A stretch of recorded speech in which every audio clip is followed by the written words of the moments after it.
Hey everybody, it's Master Gallengeist here, bringing you my review for the latest episode of Preacher Dallas. And I overall did not really enjoy this episode.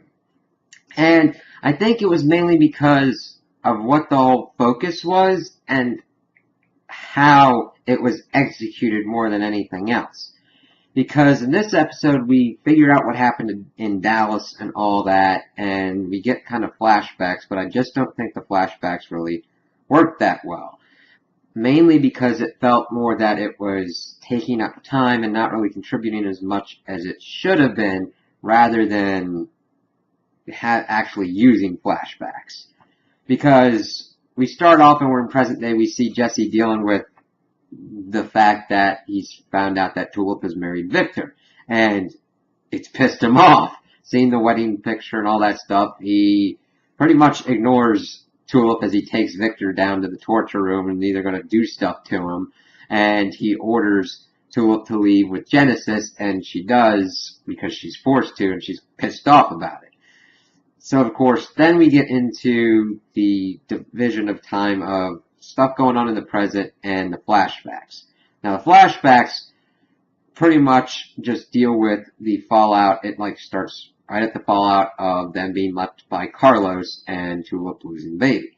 And we find out that they are 3 months later, they're sharing this apartment. Well, I think they're all sharing this apartment with this Reggie guy who is taking a Bible and using the pages to make joints and using it to prop open the window and all that. It's like, okay, whatever. You're living with a stoner dude, that's fine. And he's talking about John Wayne and all that. It's like, okay. It's mainly kind of jokes that don't really hit. I mean, they're talking about how he studied John Wayne and stuff in his gender studies, and it's like, okay, not really that funny or pertinent to what's going on or the conflict at hand, but okay. And we just see them trying to live their lives. We see them take Jesse and Tulip constantly taking pregnancy tests to see if they're getting pregnant and all that, and they're not. And just seeing a montage of, Jesse doing regular stuff, being a bartender, and Tulip being a real estate agent. And of course, at one point they had this woman, Danny, over, who's usually their underworld contact, wondering to see if they want to get back into the game. And of course, Jesse doesn't want to. He wants to go more of a straight and narrow path, and Tulip seems to be on board with that. But as the montages and stuff keep going on, we see Jesse just kind of in a malaise, and Tulip keep going in and out. We see at one point that Jesse's able to see that there's something in the vent. And of course he confronts Tulip about it. We find out that it's all this money and birth control, and that she's been working with Danny and going and doing more criminal stuff. And of course, at one point when they were taking a pregnancy test, Jesse was praying to God that it would be positive, because he wanted to be a father and I guess try and be more of a good guy. And of course we see this stuff going on in the argument with Tulip, and how he's pissed off at her that she's been lying to him, and she's like, I thought I could do this, it felt wrong, and no, I didn't want to do it. And see, the whole thing is neither of them communicated that fact, and it escalated to this. And of course Reggie's in the room with the argument. Tulip wanted him to leave, but Jesse didn't. And of course it gets to the point where she's berating him, saying, are you going to be Custer now? You'll never be forgiven for all the crap that you've done. And he starts punching Reggie because it's like he's taking out his anger on Reggie instead of on Tulip. And he can only do it physically. That's, I think, part of what's going on in the present, is that he's trying to take out his anger on Victor instead of on Tulip. But see, the things that we really see in both fights is that Tulip really doesn't try that hard to stop Jesse from doing this, because Reggie gets beaten the shit out of him. And he didn't do anything wrong. He was just trying to help, and Jesse just goes in on him. And it's like, shit. So, of course, that leads to them breaking up and all that, and her leaving, and Jesse, it gets into a point where Jesse decides that he wants to go back to the church and be the preacher, and of course Tulip leaves him then, and that's kind of where we see the parting of the ways of them. We see the present, we see that Jesse's kind of getting ready to do stuff to Victor. Victor usually calling him an asshole, wondering what fresh hell that Tulip went through, who's a hard, strong woman, and he's calling Jesse an asshole. She's just as much of an asshole as Jesse is. mainly because of the not communicating and understand what each person wants. Jesse wanted out, Tulip evidently didn't. Now granted, you can't control who you love, but you need to talk that stuff out to try and figure out if you can make it work or not. Not go around behind somebody's back and make a facade seem that like, oh, everything's all hunky-dory and everything. No. That's why you get Jesse pretty much exploding like this. So, of course, he's kind of getting ready to do that kind of stuff, but as we see, Tulip had went and taken her stepdaughter to Cass and Dennis, and they just put her just watching TV with Dennis, and of course Tulip's pissed off at Cassidy, but like Cassidy was putting a rock in a hard place. He really views Jesse as a friend, and he really views Tulip as a friend, but they want him to keep secrets and everything. So Cass is like, alright, I'll go out and try and talk to him and everything, and she's like, well, if he kills Victor, I'm done with him.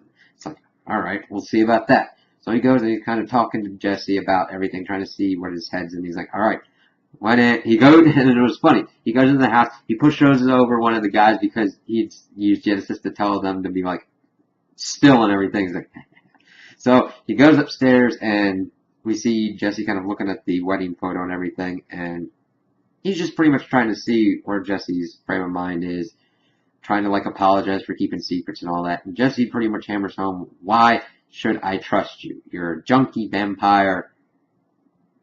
Why should I trust you? He's like, yeah, I know. I've lived a long life. I've done all this stuff. I've been selfish, greedy, fucking asshole pretty much. But I just wanted to come here to let you know that whatever your decision, I'm with you, Padre. And kind of leaves to kind of let Jesse kind of think about it. And before he leaves, Jesse's like, I want to kill him, but I know if I do, she'll leave me. And he's like, I don't think so. I know there's certain things that are like constant. You and Tulip are kind of one of those things. And then he leaves. And then we see Jesse going down, of course, sharpening an axe and everything. And it cuts right as we see him like swing the axe. And he comes in and we see this nice misdirection because he's like, I took him down. And of course, Tulip and them think that he's killed him. He's like, no, I cut him down off the harness, got the divorce papers, and you're good. And of course, Tulip's like, all right, thank you. And she kisses him, and it's like, all right, we're all kind of good here.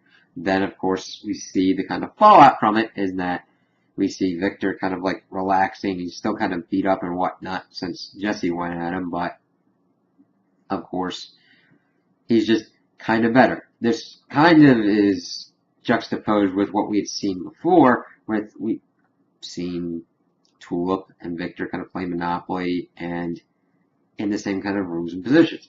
There we see that Victor was very nice to her, actually. I mean, granted, he's a monster and everything, but he wasn't being a dick to her. So, of course, he goes, and then Tulip gets the call about Carlos and leaves, and that was the whole impetus for this whole kind of mess to get into effect, and that we're kind of wrapping all that up. And, of course, he was kind of affected by that, but not to the effect of being ready to kill her, wanting to talk to her and figure it all out. I'm like, okay. And of course, Jesse, the whole marriage thing was the whole big thing because it's kind of Tulip's MO. And that she holds something on for too long, the truth comes out, and it's just, Jesse's never able to, if it's done in such a way that he could probably comprehend it and digest it and everything, it wouldn't be as bad. But once you're hit with something like that, like you're still doing criminal life, you're taking birth control pills, boom, you're married, boom, of course he's going to kind of react a lot more bigly than what you would usually think. So at the end of the episode, we see that Victor's kind of like relaxed in the same kind of place that we've seen him and Tulip before. And of course, his daughter comes in, like, do you want target practice? I know that kind of calms you down. And she's like, no. How about you just read to me? And then we hear all hell breaking loose in the house. And it's like, oh, who could that be? Saint Killers. Of course, she goes to hide in the closet, and he asks for the preacher. He shoots Victor. He walks in, aims his gun at the girl, and she's like, if you want the preacher, I can tell you where he's at. It's like, oh, this is going to be fun. Another showdown with Saint Killers. It's like, okay, that was the cool part that I liked in the episode, and that's the only thing that really kind of kept it together. It felt really weird in that this whole episode felt like it was tying up a loose end that really didn't need to be tied up that much, in my opinion. It just felt off. And that's mainly because of what we learned in the execution of it. If this had just been done in maybe like an episode where it was like the B storyline instead of the whole storyline, I think it would have worked out better. So those are my opinions on the episode. Tell me what you guys think in the comments below. If you liked it, if you didn't like it, if you agree with me, if you disagree with me. Also like and subscribe, and I hope you have a good day.